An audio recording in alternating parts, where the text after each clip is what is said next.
Bem-vindos e bem-vindas à nossa live sobre relacionamentos, causa de ansiedade. Eu vou estar aqui com o meu amigo Daniel Stein em muito breve. Vamos só esperar ele aparecer por aqui. Vamos entrando, vamos entrando. Estamos pontuais. Olá, Eduardo. Olá, Wellington. Olá, pessoal. O pessoal já está entrando, tô adorando, muito bom. Olá, Lívia. Eu vou chamar o Daniel, que é o nosso convidado de hoje. Daniel, que ele é cofundador do método TES de terapia avançada comigo, onde a gente dá aula lá em São Paulo.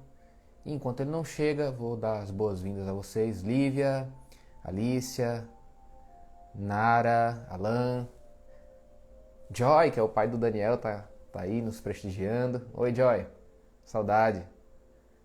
A Luana, bem-vinda. Márcia, muito bem-vindos e bem-vindas.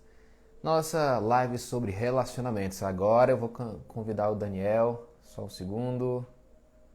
Vamos ver se eu consigo convidar o Daniel. Daniel, vê se você consegue solicitar. Não estou conseguindo convidar. Ai. Você consegue solicitar, Daniel?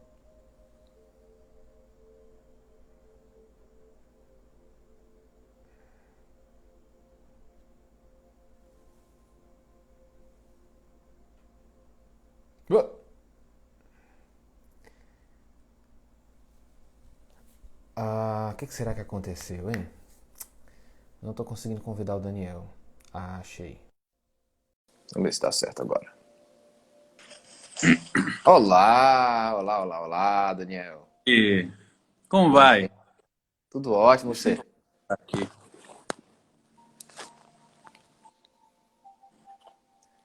Muito bem, estamos ao vivo com o Daniel. Só colocar aqui o ar-condicionado para ficar igual em São Paulo, porque aqui deve estar fazendo uns 30 graus. O ar-condicionado não chega. Aqui tá acho que mais ou menos 11 graus onde eu tô agora, 10 graus. Aqui tá 30 à noite. E aí, Daniel, como vamos? Como é que você tá? Como é que estamos hoje para falar sobre relacionamentos como causa Opa, de o pessoal ansiedade? tá entusiasmado, né? O pessoal já Olha vi aí. que é um pessoal que tá entusiasmado sobre como relacionamentos podem ser a causa de ansiedade, como isso daqui pode trazer problemas, como solucionar isso daqui. Então tem um tema bem bacana e bem atual agora, que no confinamento os relacionamentos eles ficam mais aflorados, né? Ou seja, as pessoas acabam convivendo mais com as pessoas. Em geral, às vezes o homem está trabalhando, a mulher está resolvendo coisas, de repente se vêm lá confinados 24 horas no mesmo ambiente. Então, acho que tem tudo a ver com o momento de agora e com a vida das pessoas. Ou o Prazer estar com contrário, né? você, João Paulo de Jucá, um dos grandes nomes aqui da hipnose do Brasil. Então, um grande prazer também estar com você aqui, com vocês todos. É uma grande honra estar aí com todos vocês. Valeu, Daniel, pelo convite que você aceitou. E a gente vai falar hoje sobre algumas coisas que são importantes, né, inerentes a relacionamentos e ele sendo causa, muitas vezes, da ansiedade, né? E você falou aí das pessoas que estão casadas, né, tendo que conviver com parceira 24 horas porque estão confinadas, mas o contrário também acontece, aquelas pessoas que estão Se sozinhas, isolaram, né? que tiveram que lidar com a solidão finalmente, né? Então, os dois lados da moeda estão bem presentes, bem presentes. Daniel, então, para a gente começar, onde é que você acha que prioritariamente a ansiedade está relacionada com relacionamentos e vice-versa? Por que a gente relacionaria ansiedade com relacionamentos? Tem a ver? Ou a ansiedade não é aquela coisa que vem do nada? Acho que tem tudo a ver. Acho que, na verdade, se a gente vai entender um pouquinho de como os problemas de relacionamento, de ansiedade surgem, em geral, isso daqui existe um padrão que acompanha a pessoa assim desde pequeno. Eu até publiquei esses dias aí um trecho, foi do livro A Coragem de Não Agradar, acho que foi. Eu coloquei, ou do, não, foi do Sapiens. Eu coloquei lá o que ele traz, que em geral quando a pessoa é uma criança, às vezes ela vê os pais brigando, às vezes os pais não se entendendo, os pais se divorciando. Só que a criança, quando ela é pequenininha, ela não tem maturidade de entender que aquilo lá não é um problema dela, que muitas vezes não tem nada a ver com ela, em geral não tem nada a ver com ela, né? A criança, na verdade, está presenciando um problema de pai e de mãe, que acontece, né? Às vezes homem não dá com a mulher, mulher não dá com o homem, acontece. E a criança está lá, ela vê os pais brigando, só que a criança, ela acha que tudo tem a ver com ela é muito egocêntrica, ela acha que tudo está relacionado com ela. Se tem um barulho, ela já acha que é alguma coisa que pode ameaçar ela, meio que instintivo isso. E na hora que ela vê os pais em problemas, o que ela vai levar? Ah, esse problema tem a ver, de alguma forma, comigo.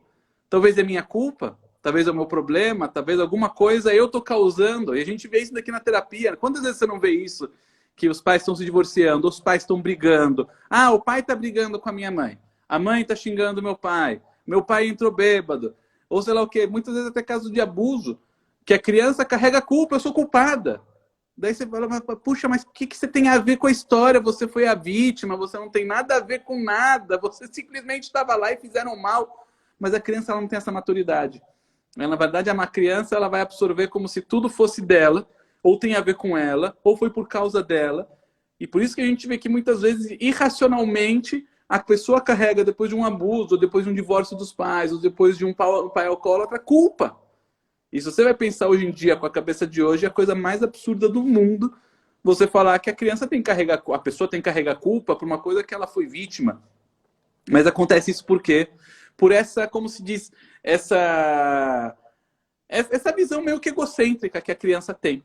Mas o que isso daqui tem a ver com relacionamentos? Que daí a pessoa cresce e muitas vezes ela continua com essa visão infantil, certo? Essa visão infantil que às vezes acaba acompanhando ela. E essa visão infantil, ela vem como algum sentimento de, às vezes, como dependência emocional. Puxa, eu preciso que agora, já que meus pais se divorciaram, óbvio que não é uma lógica, isso, ela tem um sentimento de abandono, de sozinho, de distância. Eu preciso colar com a pessoa, eu preciso estar com alguém, eu preciso estar com alguém. Se eu não tiver com alguém, o que vai ser de mim? E se eu não tiver com alguém, se eu não tiver com a pessoa, então ela começa a fazer o quê? O relacionamento dela começa a ficar não saudável. Isso aqui começa a gerar o quê? Ansiedade. Eu preciso toda hora estar com a pessoa. E se ele estiver me traindo? E se ele estiver saindo com outra? E se ele estiver mandando mensagem para alguém? Deixa eu ver o celular dele. Tem que ver. Tem que verificar. Eu pego pessoas assim. As pessoas, elas entram numa noia muito louca. Elas têm que ficar toda hora vendo todas as mensagens, de saber todas as pessoas, quem é aquela pessoa, quem ligou, onde você estava, manda foto de onde você está, o que está acontecendo, liga no trabalho. Uma coisa louca. Por quê?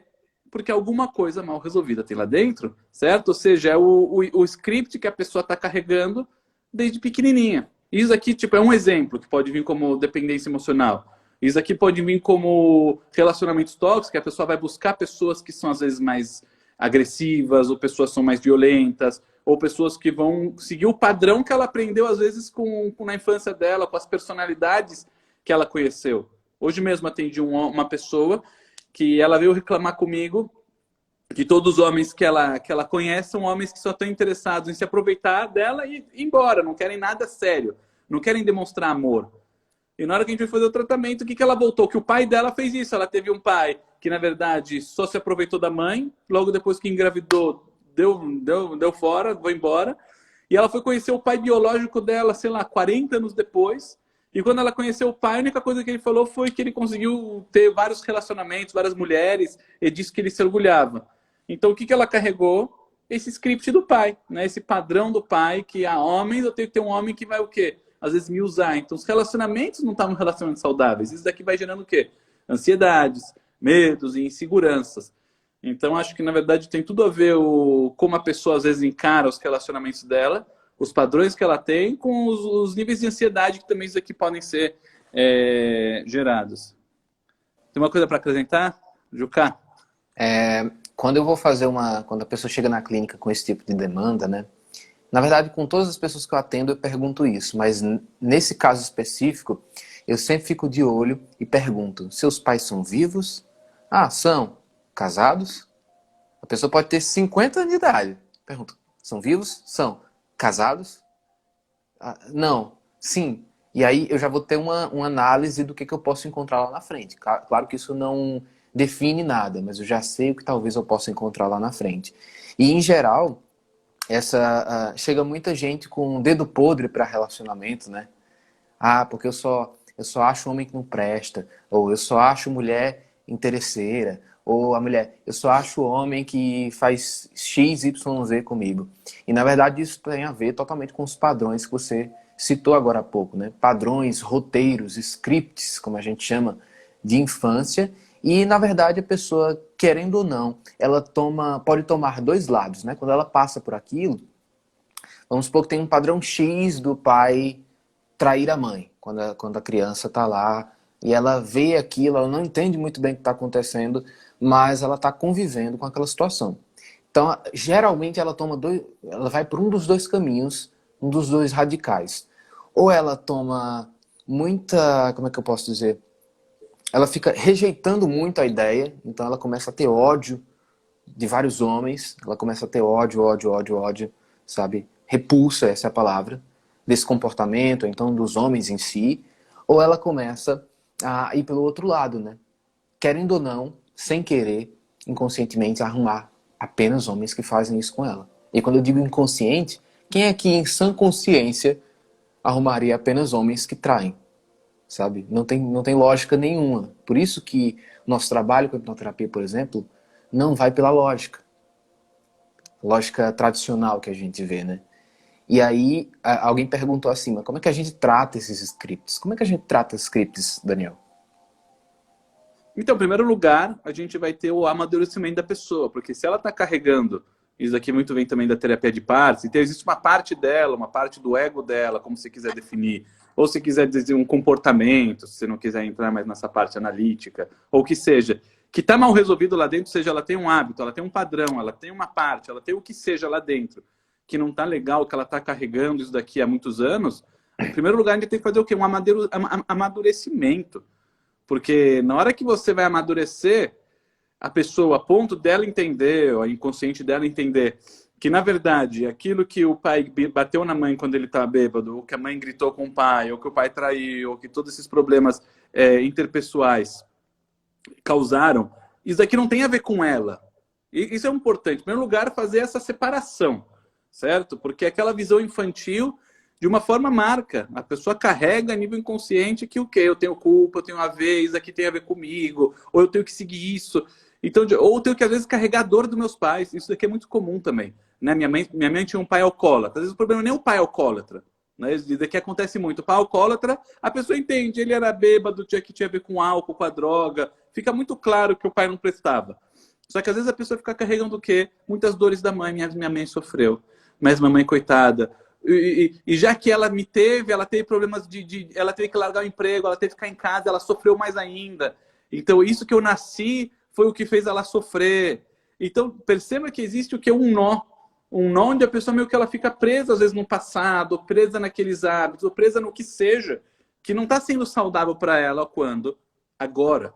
Né? E é muito louco, a pessoa fica carregando, nos dias de hoje, esses padrões, ela nem entende por quê, que nem o Jucá falou agora há pouco. A pessoa conscientemente, ela não vai escolher esse tipo de pessoa. Só que meio que acaba como uma natureza dela. Assim que é, assim que eu sou. Eu não sei por que isso daqui acontece. Ela meio se vitimiza. E se vê como escrava, né? Como vítima desses padrões. Então, o primeiro lugar que a gente vai trabalhar, e isso aqui não adianta ser feito a nível consciente. Não adianta chegar para a pessoa e explicar, olha, deixe esses padrões, eles não são benéficos a você. Não adianta isso. Porque a pessoa pode entender perfeitamente que aquilo lá não presta, que aqueles homens não prestam. E ela vai, de alguma forma, sempre se apegar a isso ou gostar, ou vai vir aquele amor platônico, aquela coisa que não faz sentido nenhum, mas ela vai se ver um impulso que vem dentro dela que vai levar ela para isso. Então, o que a gente vai fazer na hipnose? A gente vai fazer o quê? Em primeiro lugar, é a separação de responsabilidade. Calma, o padrão que teve no passado não tem que ditar as tuas regras do presente. E não tem que ser aquele que vai planejar o seu futuro. Certo? Ou seja, essa separação é muito importante daquilo que foi, o que é, o que vai ser. E você não é escravo, certo? Dos padrões que a tua família causou para você. Certo? Então, isso é muito importante. Primeiro passo, é o que a gente vai fazer o quê? Essa reeducação de quê? De entendimento. Certo? De trabalhar com aquela parte que ainda está presa lá com 5 anos, que ainda acha que ela tem culpa, certo? Tem culpa pela desgraça da mãe, que a mãe sofreu pelo pai, ou que tem culpa pelo que os pais se separaram. Em primeiro lugar, não. Ou A gente vai até, separar isso Daniel, daqui. você falou um negócio que eu achei interessante. a pessoa pode carregar culpa, né? A mãe sofreu e a pessoa carrega culpa. Ah, foi meu nascimento que trouxe isso, e aí a pessoa carrega culpa. Mas ela pode também carregar uma outra coisa, que é o seguinte: é como se fosse uma necessidade interna de compensar aquilo que a mãe sofreu, Também. ou de dizer assim, ou de pensar assim, inconscientemente falando. Eu não posso ser feliz porque minha mãe sofreu, então por amor a ela também vou cair na mesma. Isso. Pelo Muito amor à minha comum. mãe, eu não posso agora estar bem, porque senão eu vou estar, né, manchando tudo que ela passou, como pode ser que ela sofreu e eu vou estar bem. E isso aqui acaba tendo uma incongruência, às vezes inconsciente, que se minha mãe sofreu, eu não posso agora estar bem, porque isso daqui vai estar contrastando muito com o que ela passou. Lembra, pessoal, isso aqui não tem lógica. Óbvio que parece ridículo a gente estar falando disso, porque pensando logicamente é a coisa mais boba do mundo. Você fala, o que tem a ver? Minha mãe sofreu, então agora eu vou ter que sofrer pro resto da minha vida? Óbvio que racionalmente não faz sentido nenhum. Mas lembre-se, isso daqui são coisas emocionais, isso daqui são coisas que a pessoa carrega naquela parte emotiva, certo? Ou seja, muito além do racional, da consciência. Então, em primeiro lugar, quando a gente trabalha a hipnose, a gente vê que isso daqui é o que em geral vem para as pessoas, certo? É amadurecimento, é esse crescimento, essa separação, essa independência. Isso aqui é muito importante, isso daqui vai ser o passo fundamental, onde a gente mais vai trabalhar, né, na hora de fazer qualquer tipo de tratamento, vai ser justamente nessa parte do amadurecimento. E depois o trabalho de reeducação, né? A pessoa, na verdade, entender o que é um relacionamento saudável, quem são as pessoas que realmente vão fazer bem para ela, quebrar a generalização, isso daqui é muito comum, as pessoas elas vão querer distorcer, generalizar e omitir. Lembra, quem fez PNL, as 3 regrinhas básicas lá do metapadrão, de que as pessoas elas acabam, um metamodelo, onde a pessoa ela vai acabar omitindo, ela vai acabar generalizando, ela vai acabar distorcendo. Ou seja, quando a pessoa chega e fala, ninguém gosta de mim, ou todo mundo me julga, ou Todos os nenhum homens são homem iguais. serve, os homens são ruins, né? O que ela está fazendo com isso? Calma. Que homem especificamente é ruim? Qual homem? São todos? Você conheceu todos os homens? Você teve em todos os lugares, todos os lugares do planeta, conheceu todos os seres humanos para saber que todos os homens não prestam? Quem especificamente não presta? Ah, não são todos. Ah, teve... Quem é que não presta? Ah, os colegas da minha escola. Ah, e como você sabe que eles não prestam? Ah, porque eles debochavam de mim. Ah, então não são todos os homens, são os colegas da tua escola. E porque eles debochavam de você. E daí você vai fazendo o quê? Você pode começar a perceber que o quê? Que a pessoa, isso daqui é natural, ela generaliza. É muito mais fácil da gente, quando vai raciocinar, generalizar, porque isso daqui exige menos esforço. Se você, por exemplo, vai para um país, isso aqui acontece muito. A pessoa vai para um país, vamos lá para a Tailândia. Vamos lá para a Tailândia. Ah, vou para a Tailândia, bacana. Chegou na Tailândia, logo quando chegou no aeroporto, foi barrado lá no aeroporto, o pessoal foi lá, os policiais lascaram, revistaram, deixaram naquela salinha da tortura 2 horas, liberaram. Já fica pé da vida, né? Tailandeses, malditos. Daí a pessoa vai lá e entra. Daí vai no táxi, na hora que foi pagar o táxi, o cara foi lá, roubou, trocou as notas, você deu uma de 200, o cara falou que foi 10, no final viu, putz, o cara me roubou no táxi. Você já fica mais pé da vida. Chega no hotel, a reserva que você tinha foi cancelada, não tem reserva nenhuma. Como assim, onde eu vou dormir? Você vai ter que ir num hotel aqui do lado. Chega lá aquela espelunca, cheia de piolho, de sei lá o quê. Depois que a pessoa vai fazer uma viagem dessa, e no final tudo deu errado, perdeu mala, perdeu sei lá o quê, voltou para o Brasil. E a pessoa, alguém chega um dia numa conversa e fala, aí, meu caro, o que você acha da Tailândia? Tailândia? O pior lugar do mundo. Todo mundo lá é ladrão, o pessoal lá é maldito, o pessoal sei lá o quê, o pessoal é egoísta, o pessoal não presta. E o que a pessoa vai fazer? Ela vai generalizar tudo aquilo lá. Ou seja, óbvio, ela teve uma experiência num momento do aeroporto, com um momento do hotel, e isso daqui foram, na verdade, 3, 4 contatos que ela teve, mas isso daqui já foi suficiente para ela julgar o país todo. Ou seja, a Tailândia não presta, as pessoas são sei lá o quê. Isso daqui é natural do ser humano, certo? Isso daqui acontece muito, certo? Até experiência, tá? Mas calma, você conheceu todas aquelas pessoas do lugar, como você sabe isso? E a pessoa começa a se quebrar toda. Por quê? não faz sentido. Isso aqui é muito comum. A pessoa vai fazer o quê? Ela teve, às vezes, uma experiência ruim. Ela foi traída pelo companheiro. Os homens traem. As mulheres traem. As mulheres são ruins. Ela fez o que ela, nesse momento? Ela generalizou. Isso é comum. Então, a gente também vai ter que fazer o quê? Se a gente percebe, o bom terapeuta ele percebe isso, dá para perceber, às vezes, já na conversa inicial ou até durante a hipnose. Você tem que fazer o quê? Quebrar essa generalização. Mostrar para ela que não.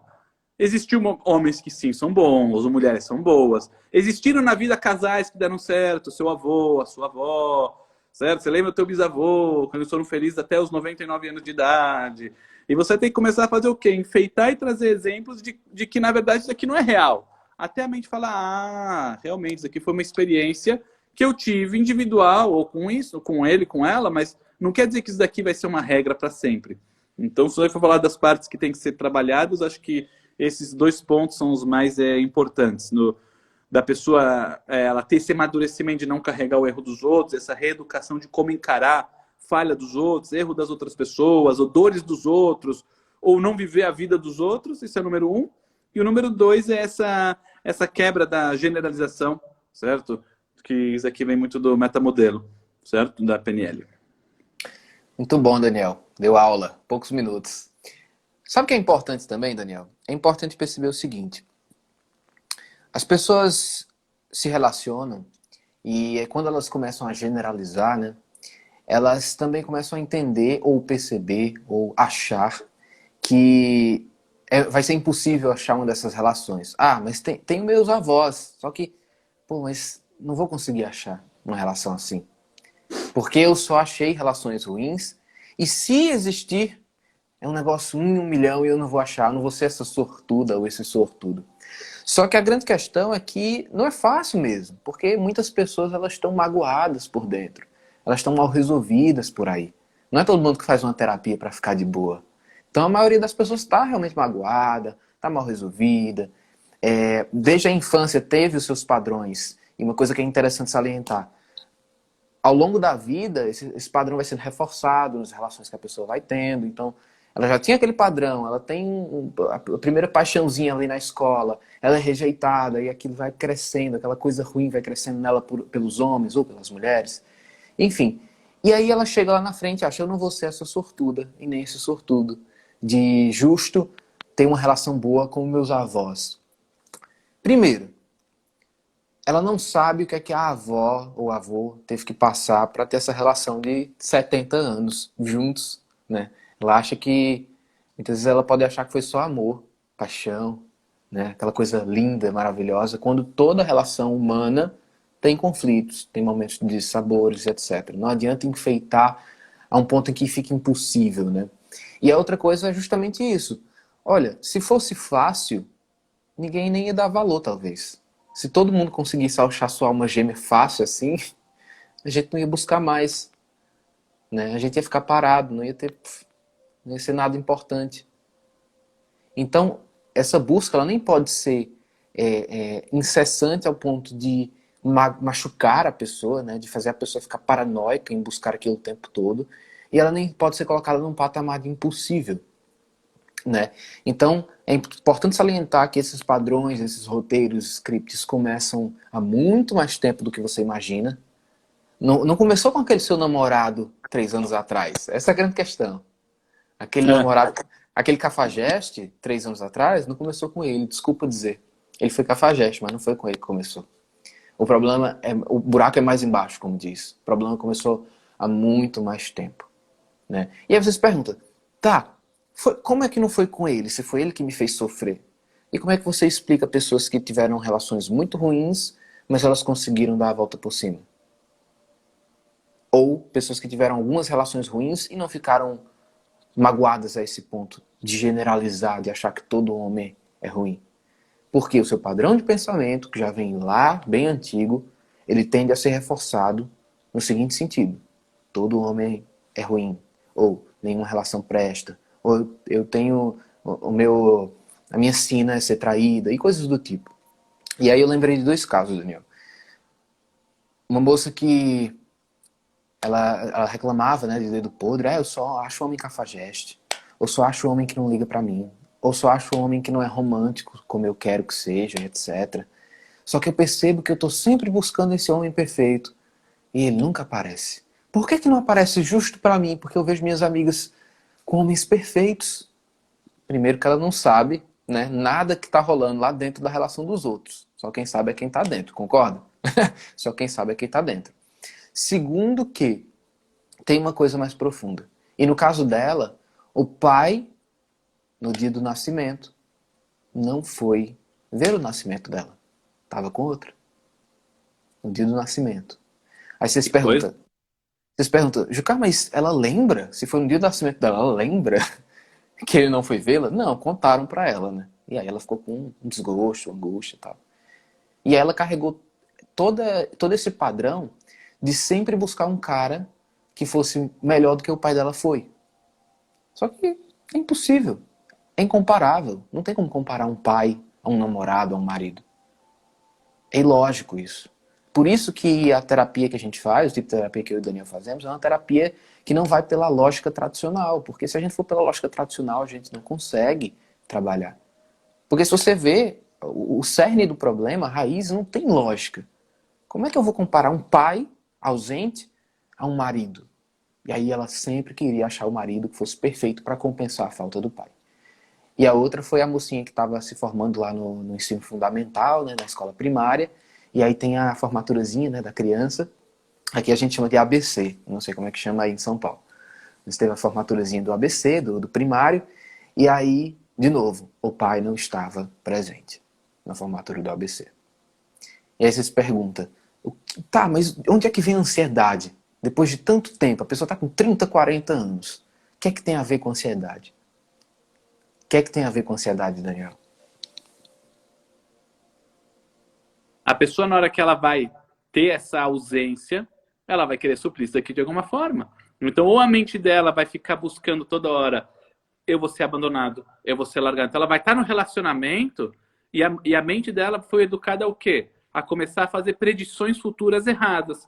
Então, ela vai estar naquele momento, vamos dizer, num jantar romântico. Então, ela está lá sentada, à luz de velas, aquele clima, o piano lá no fundo, aqueles pratos, que é o prato desse tamanho, só tem 2 negocinhos em cima, chiquérrimo, né? R$ 200 o prato, tem 2 negocinhos lá. A pessoa, naquele momento, assim, super especial, que você achar que é Romeu e Julieta, né? De tanto amor, e a mente dela tá, isso daqui não vai durar, você vai ser largado.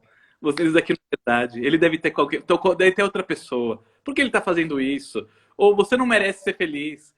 Isso daqui vai acabar em qualquer momento.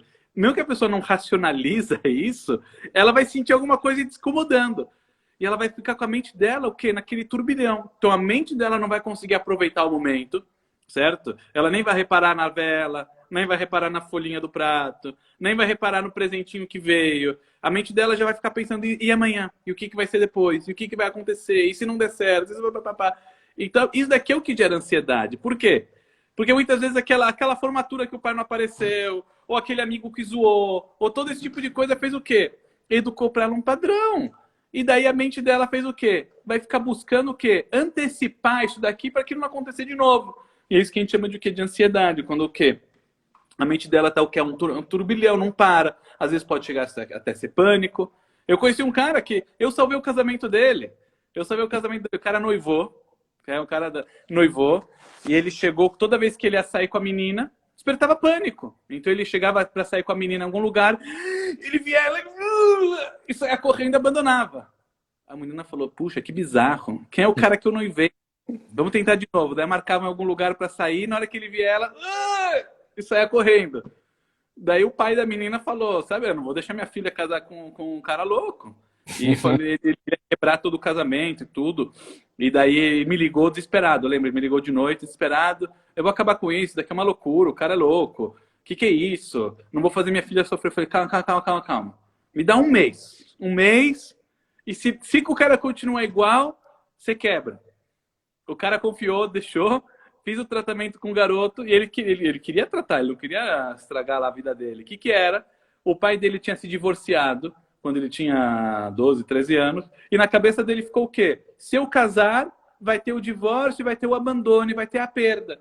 Na hora que ele se viu numa situação de poder se entrar num casamento, a mente dele já estava antecipando o quê? o abandonar, o divórcio, a dor, o sofrimento.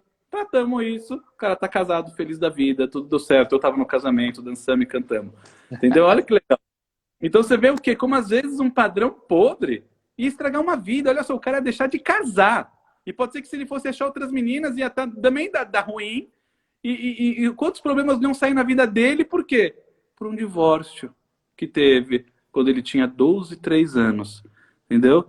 Então olha que legal, tá vendo? Daniel, você tem que mudar minha vida, minha visão de mundo. Obrigado mais uma vez. Oh, fico feliz, que bom. Cara, é incrível. Que bom, fico muito feliz.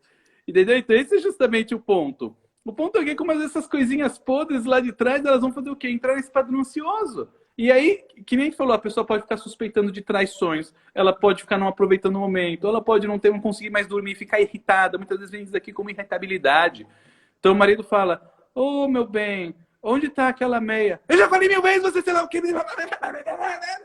Calma, que eu só perguntei onde está minha meia. Por que a pessoa tá louca? Porque tem coisas lá dentro mal resolvidas. A pessoa não dorme, a pessoa não come bem, a pessoa tá com a vida lascada, certo? Então, de novo, relacionamento que dura vai dar certo uma coisa assim? Casar com o Fred Krueger não dá certo, entendeu? Então, esse é o ponto. Esses padrões, eles entram por coisas que a gente carrega lá atrás. Isso aqui, às vezes, pode ser coisa que, na verdade, e tá pensando agora, às vezes não é coisa até de trás, mas é da autoimagem que a pessoa tem. Também acontece muitas vezes isso. Eu treinei uma pessoa, uma menina, uma pessoa assim incrível, inteligente, capaz, bonita, tinha de tudo. E a menina vai lá, largou o emprego, largava os namorados, porque sempre a mãe e a irmã falavam, você é feia, você é burra, você não faz nada certo, você não vai nada... Críticas e críticas e críticas. Como ficou a autoimagem dela? Eu não posso ter um cara bonito, eu não posso ter um cara capaz, eu não posso ter um cara de sucesso, eu não posso ter um bom emprego. Não vai dar certo, não é pra mim isso. Não vou conseguir. E ela ia o quê? Tudo que vinha pra ela perdia. Ela perdia. E ela se via, tipo, sabe? A minha vida não vai pra frente. A pessoa às vezes nem sabe explicar. Ela vem e fala, simplesmente nada vai pra mim. E por quê? Críticas e críticas. Ou seja, o problema, na verdade, era o que? A autoimagem que ela tinha. Ela tinha uma imagem, assim, muito ruim dela mesma. E o que a gente fez? Foi reconstruir a identidade, como ela se via. Então, você percebe que, na verdade, pode ter vários fatores que se combinam. Entendeu? Mas pensem bem, a quantidade de casamentos que se rompem é tão grande que é meio raro uma relação que dure uma vida. Então, na verdade, eu acho que é legal esse ponto que você trouxe. Quem é? Jéssica, né? Jéssica Muito Xavier. bom. É um questionamento que todo mundo tem. Por que antigamente as pessoas duravam tanto no casamento e hoje em dia dura tão pouco? Acho que, na verdade, também muita gente antigamente não se dava bem. Só que como era meio que proibido divorciar, né? Questões religiosas e coisas do gênero, então o pessoal se aguentava lá e se matava por dentro. Se separar é apedrejado, né? Em algumas culturas ou religiões, ou no tempo passado, né? Ou seja, as pessoas elas acabam seguindo por causa do social. Hoje em dia não tem muito isso. Mas realmente tem um ponto hoje em dia que os relacionamentos eles acabam sendo muito frágeis. Ponto número 1. A rede social ela acaba atrapalhando muito, porque as pessoas quando postam, elas postam a vida perfeita. Então você vai ver a foto dele lá abraçado os filhinhos, ou numa paisagem bonita lá com o crush ou a crush dela lá, naquela paisagem maravilhosa, olhos brilhando, aquele chocolate quente no inverno, ou a praia bonita. E daí a pessoa vai vendo os amigos, os colegas, todo mundo lá. E na imaginação que a gente tem o quê? Olha que vida perfeita que ele tem. Daí quando a pessoa ela volta para a realidade, ela leva um choque. Ela vai lá e vê que a realidade dela não está condizendo muito com o que ela está vendo na imaginação que é os outros. E essa comparação acaba criando uma distância entre o imaginativo da pessoa, a imaginação dela e a realidade. E isso daqui acaba fazendo o quê? Ela querendo buscar uma coisa que às vezes não é real. Então ela fala, puxa, isso daqui não é um relacionamento. Porque ela, na cabeça dela ela está imaginando o quê? O que a gente vê nos filmes, Romeu e Julieta, e todas aquelas coisas, né, babadas, que não é o que é na verdade. Se você pegar um relacionamento mais no comecinho, óbvio, que tudo flores e perfumes. Mas quando o negócio vai indo para frente, exige muito de você o quê? Saber abrir mão, saber não pensar em si. A gente está num mundo que o mundo é muito egoísta. O mundo hoje em dia todo diz para você, você faz o que você quiser, você manda na sua vida, você pensa em você em primeiro lugar, os seus direitos, aquilo que você merece. Então a pessoa às vezes ela tem um ego tão forte que ela faz o quê? Ela quer fazer os prazeres dela, os desejos dela, que ela vê os filmes dela, e daí, às vezes tem que parar o filme para dar atenção pro outro. Que saco. Eu não quero agora isso, eu quero ver meu filme. Ah, o outro quer correr no parque. Ah, não quero correr no parque, quero agora fazer, sei lá o quê, ficar aqui de pernas para cima. E daí o que acontece? As pessoas elas não sabem abrir mão. Não sabem abrir mão, não sabem fazer o quê? Cada um quer só o quê? Usar o outro para suprir os seus desejos. Usar o outro para eu me sentir bem. Então eu tenho minha vida e naquilo que o outro me serve tá ótimo. A pessoa não sabe abrir mão para nada. Às vezes as pessoas brigam para quem vai tirar o lixo. É um lixo, tira o lixo. Não, ficam brigando, brigando, brigando, brigando. Então isso daqui também tem muito da pessoa que às vezes não saber se dá para outra pessoa. É interessante que até no hebraico, a palavra amor, em hebraico é ahavá. E se você pegar a raiz dessa palavra hebraica, rev, que seria a raiz dela, é dar. Ou seja, no hebraico, o amor ele vem de você dar. Quanto mais você dá para o outro, mais o relacionamento cresce. Tanto é que se você pergunta, às vezes pessoas têm crianças com problema, síndrome de Down, e você vê assim a longo prazo, aquela criança com problema, às vezes ela é mais amada. E em geral é isso. Porque os pais tiveram que dar tanto para ela, dar tanta atenção, tanta dedicação, que isso aqui acaba fazendo o quê? Criando que você coloque uma empatia tão grande, porque você deu aquilo, você deu de si, e esse ato de dar, ele acaba criando laço. Entendeu? Se você construiu uma casa, não o mesmo amor, o carinho que você tem para aquela casa que você construiu, do que uma casa que você comprou. Comprei do leilão. Não é a mesma coisa que você vai ter do que você foi lá e montou, e planejou, e fez. Então vai ter gastado o mesmo. Só que você fez o que? Você deu para aquilo. E no ser humano, quando ele dá, ele transcende o dele para algo maior, que é o que Viktor Frankl fala bastante, de você ter achar o teu ponto como se diz, que transcende o ego, que você vai fazer algo espiritual, algo para alguém ou para algo que vai dar sentido para a vida. É isso que faz a pessoa o quê? Criar uma ligação e sentir muito mais felicidade. Então, acho que antigamente as pessoas elas estavam mais preparadas para isso. A vida era, como se diz, mais dura em algum sentido. Você tinha que levantar para pegar água do fosso, tinha que trazer.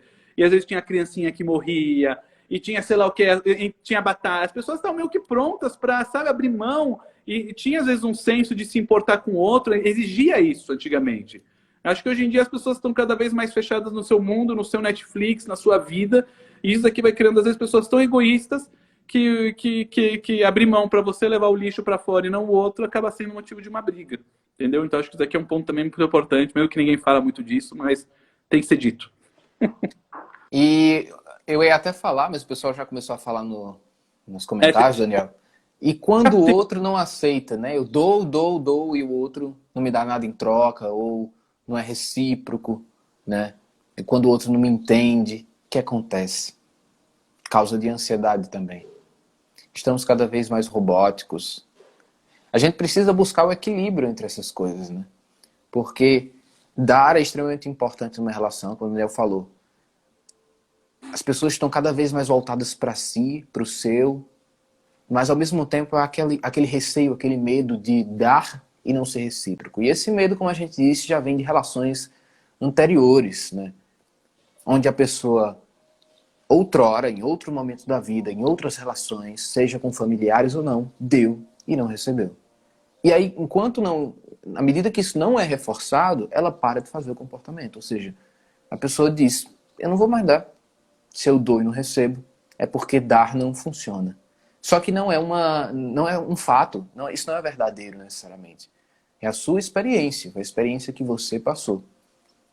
E você às vezes não sabe que se o seu dá é o que o outro está percebendo como dá. Às vezes, o que, vamos dizer, uma mulher ela espera que você dê para ela o quê? Atenção e fique ouvindo o que ela quer dizer. E o homem às vezes, é muito importante isso, o homem às vezes, ele não está querendo saber de onde a mulher fez, a compra que ela foi no mercado, a amiga que ela encontrou, o carro que ela pegou. Não importa, cara, fala logo, chegou no mercado, comprou o quê? E a mulher às vezes quer ficar contando, falando, explicando. Então a mulher ela quer o quê com isso? Quer que o homem dê atenção, quer que ele ouça. E o homem não tá nem aí, ele quer saber logo. E tá bom, o que aconteceu? Qual foi o final da história? O que deu no final? Porque o homem, para ele, o amor ou demonstrar esse carinho é te dar um presente, ou te levar para sair fora. E às vezes não está alinhado o que um espera com o que o outro está dando. Então, vamos dizer, na cabeça do homem, ele está dando para a mulher porque ele está dando os presentes, está levando ela para sair fora. As mulheres se sentem, às vezes, infelizes porque ela não está recebendo atenção, o marido não para um segundo para ouvir ela. E daí, no final, acaba que um tem certeza que está dando, o outro tem certeza que não está recebendo. Então, isso aqui às vezes acontece. Não tem um alinhamento do que um está fazendo para o outro. Isso aqui gera de novo o quê? Frustração. E daí você fala para o marido e fala, mas eu faço tudo, eu dou tudo para ela. Eu dei para ela carro, dei para ela casa, dei para ela tudo. O que mais ela quer de mim? E a mulher fala, ele não me dá atenção, ele não quer nem saber de mim. Eu não me sinto amada. E o cara, como você não se sente amado? Eu te dou tudo. E fica o quê? Naquele conflito. E se você vai perceber o conflito, na verdade é o quê? Um não está entendendo o outro. É que nem um está falando árabe e o outro está falando japonês. Entendeu? As pessoas não estão se entendendo. Porque não está tendo o quê? Uma conexão. E às vezes podem até vir sintomas disso. Olha que legal. Eu estava lendo hoje, no Bandler, ele fala que uma vez ele pegou um cara e ele simplesmente ele falou, vou tratar só o sintoma dele. Queria tratar tabagismo. Ele falou, fez o cara esquecer ou ter nojo do cigarro. Nem lembro o que ele fez. Tá bom, o cara não fumou mais. Ele foi acompanhando ele semana a semana. Daí passou um mês, o cara perguntou pro Bandler, você trata problemas de casamento? Ele falou, por quê? Não, eu só queria saber. Ele falou, traz tua esposa aqui. O que Bandler falou? Ele fez. Ele tinha lá uma sala de espera. E lá tinha uma câmera. E ele fala que ele sempre colocava a tela dele na sala dele e ele ficava vendo, às vezes, como a pessoa se comportava na sala de espera. Às vezes o que ele conseguia ver em 5 minutos de sala de espera entre duas pessoas era mais do que toda uma sessão de terapia. E ele tinha som, tinha tudo. Então ele deixou o casal lá na sala de espera e ficou lá só espiando o que eles estavam fazendo.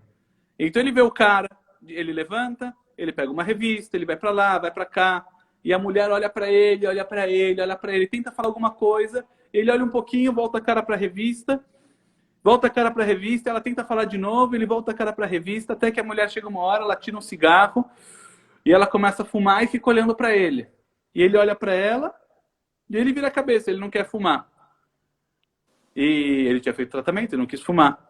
Daí o Bandler olhou isso, ele falou, já entendi o que está acontecendo aqui. Ele entrou na sala, falou pro cara, pega esse cigarro e fuma.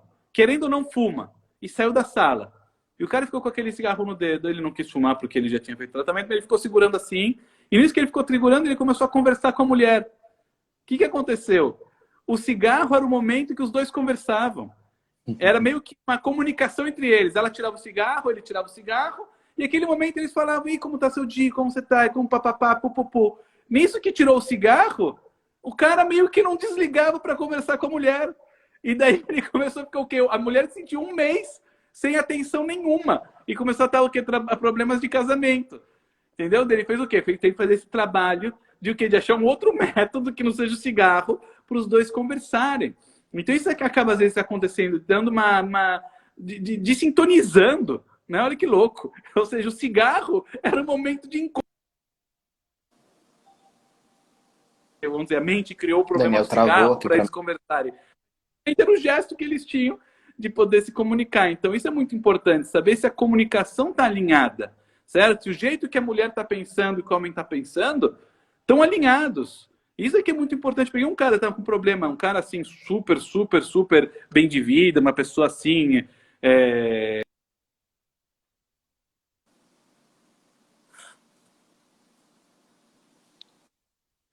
E daí o que aconteceu? A mulher dele, de novo, ele queria fazer, vamos dizer, ele queria começar a aprender, ele gostava muito de inovar, ele gostava de fazer pães artesanais, ele fazia receita, ele pegava farinha, ele misturava, e ele gostava de desbravar trilhas, e ele desbravava talvez instrumento musical, modelismo, ele era um cara que assim adora inovar coisas. E a mulher chegava para ele e falava, não vai dar certo? Para que você está gastando dinheiro com isso? Para que você ficar gastando dinheiro com essa farinha? E se o pão não sair? Para que você quer isso aqui, sei lá o quê? E ele ficava louco. Ele falou, a minha mulher fica enchendo a minha paciência por uma farinha. Eu compro um caminhão de farinha, me deixa fazer minha farinha, o meu pão, eu quero fazer o meu pão. E ela o quê? Não vai dar certo. Você sei lá o quê? No final, o que a gente chegou no entendimento? Onde, na hora que eu coloquei ele no lugar dela? Que ela era uma pessoa com muita insegurança, com muito medo. Ela tinha medo de inovar coisas. E ela queria muito a aprovação dele. Ele chegar para ela e falar que o que ela tá fazendo tá certo. Só que ele, como era muito prático, ela chegava e falava, ah, meu marido, você acha que eu devo agora escolher esse armário ou aquele? Ah, escolhe o que você prefere, faz o que você quiser. E ela, opa, mas ela não queria isso. Ele estava entendendo que o quê? Que ela queria, ele tá achando que está dando poder para ela. E ela queria o que? A participação dele. E no final eles não estavam alinhados. Então ela começou a chegar o quê? A atacar ele. Então ela começava a falar para ele, não vai dar certo, ou isso aqui não serve, o que você está fazendo? E virava um clima que o quê? Ele queria deixar para ela fazer as coisas dela, mas ela queria a segurança dele, não tinha. E ele achava que a mulher só infernizava a vida dele. Entendeu? Ou seja, na hora que a gente colocou na hipnoterapia, fez ele se colocar no lugar dela, entender o que ela estava pensando, qual era a demanda dela, na hora que ela falava aquilo, e ele entendeu e falou, ah... Ele voltou no retorno e falou, sabe o que? Ela reclamou, eu nem dei ouvido, eu sei que daqui são os problemas dela, eu agora estou querendo entender mais o que ela quer, estou deixando ela participar, estou dando o ritmo dela. Se ela não quer desbravar as coisas que nem eu, ela quer ser mais conservadora, eu estou agora respeitando ela. Eu sou assim e ela é assado. Entendeu? E pronto, a coisa melhorou. Certo? O que era o problema? Expectativa. Certo? O que cada um estava dando, o outro não estava recebendo. Entendeu? Então isso daqui é muito importante também. Muito bom. Daniel, algumas considerações antes daqui a pouco a gente abrir para algumas perguntinhas. Isso que você estava falando me lembrou duas coisas. Primeira coisa, o Alfred Adler, né, que a gente gosta de estudar, ele diz que 90%, a maioria dos problemas dos humanos tem a ver com relações interpessoais. Essas relações não são apenas amorosas, são relações com os pais, com avós, com tios, com colegas, com amigos, etc. E aí eu lembrei de outra coisa também, que é o seguinte. Tem um livro do Gary Chapman que se chama 5 Linguagens do Amor, não sei se você já viu. E esse livro, ele é bem parecido com o PNL, porque ele mostra como algumas pessoas têm gostos diferentes. Então, o homem, de repente, gosta mais de ouvir, a mulher gosta mais de ouvir, né? Que é eu te amo, de ouvir que você tá linda, de ouvir aquilo e aquilo outro. O cara já gosta mais de atitudes, por exemplo. E aí, quando uma pessoa não consegue, numa relação, perceber essas nuances, né? Esse mal-entendido começa a acontecer e os conflitos começam a acontecer e aumentam até o momento que as coisas começam a dar errado. E isso em relações amorosas e não amorosas, né? Relações entre familiares e etc. Então, as 5 linguagens do amor... A pior coisa que existe... Você não é casado, mas a pior coisa que existe é você chegar numa loja, daí tem 2 móveis. 2 móveis. E ele pergunta, qual você prefere, esse ou aquele? Daí você, como bom homem, vai ver a qualidade, a durabilidade, qual é a força dos parafusos, qual aguenta mais, qual sei lá o quê. Daí depois de todo o entendimento técnico, né, do armário, que você vai ver qual é o melhor custo-benefício e etc. Você fala esse. Ela, mas eu gostei tanto desse primeiro. Vamos ficar com o primeiro. Daí o homem fica louco, fala, como pode ser? Eu fiquei gastando aqui 1 hora pesquisando, vendo comentários, o que o pessoal falou, a qualidade. Para que você me perguntou? Mas eu achei tão bonito aquele. Porque, de novo, o que ela está pedindo não é já está decidido. Ela meio que já tinha decidido. Ela está querendo que a tua participação. Só que o homem fica louco com isso, porque você está achando que era você que ia escolher. Né? E na verdade já estava escolhido. Então é o que você falou, ou seja, se não tem esse alinhamento aí da comunicação, fica complicado.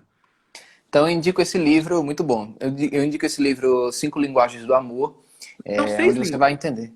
Linguagens. Deve ter atualizado, né? Pode ser, não sei.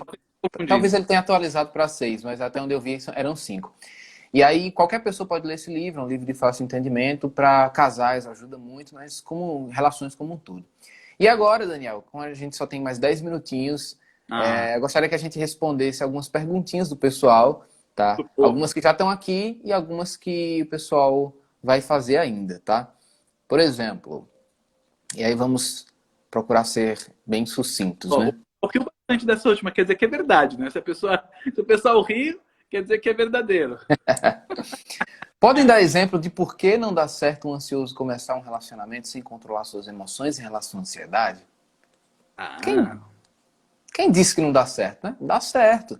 Agora, é preciso entender que nem todo mundo está pronto para entender, né, as crises de uma pessoa que tem ansiedade, para entender porque nem todo mundo é psicólogo, né? Às vezes nem o próprio psicólogo dentro de uma relação entende. O pessoal acha que é Mas frescura, o pessoal acha que né? é frescura, Você- acha que é você querendo chamar atenção. Então, é difícil achar alguém que compreenda o que está acontecendo.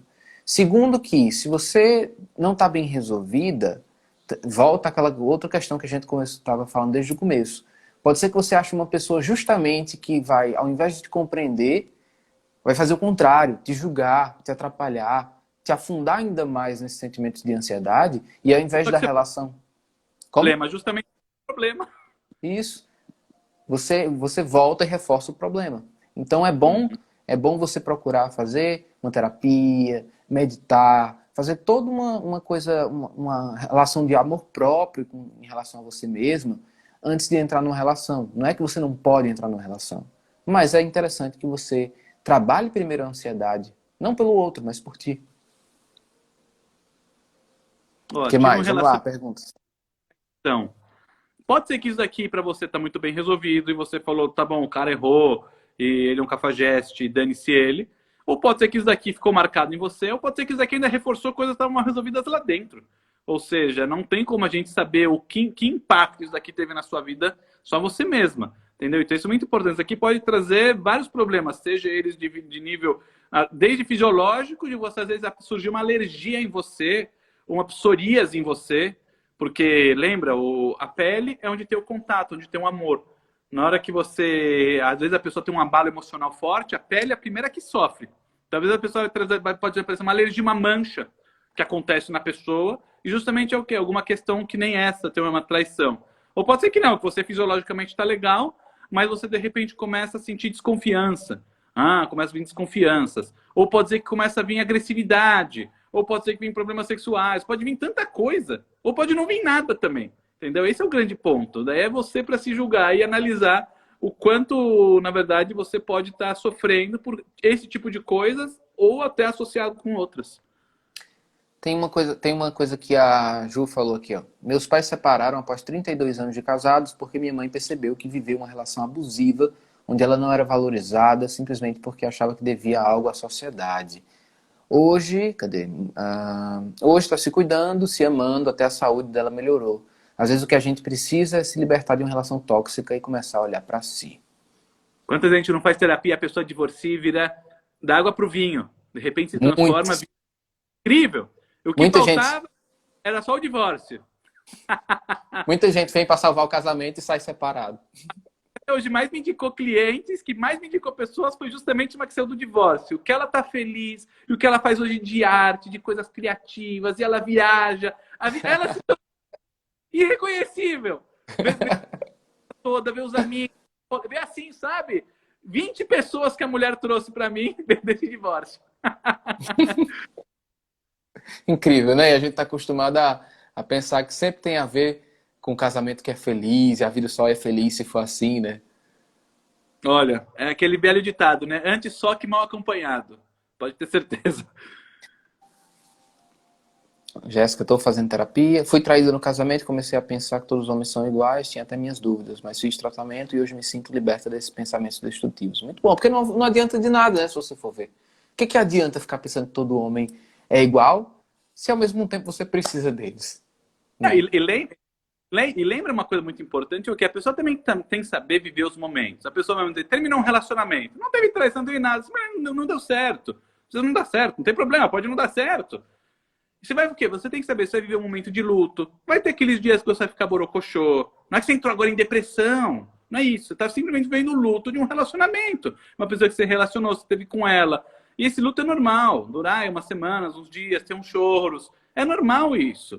Certo? Óbvio, se você ficou isso aqui durante 2, 3 meses, daí tem que procurar já uma ajuda mais profissional. Mas tem esse momento. Tem esses momentos que você vai querer dar um pouco mais para você. Puxa, vou me respeitar agora. Vou ficar agora, sei lá, uns 2, 3 meses me cuidando um pouco mais. Um ano, vou tirar agora mais para mim.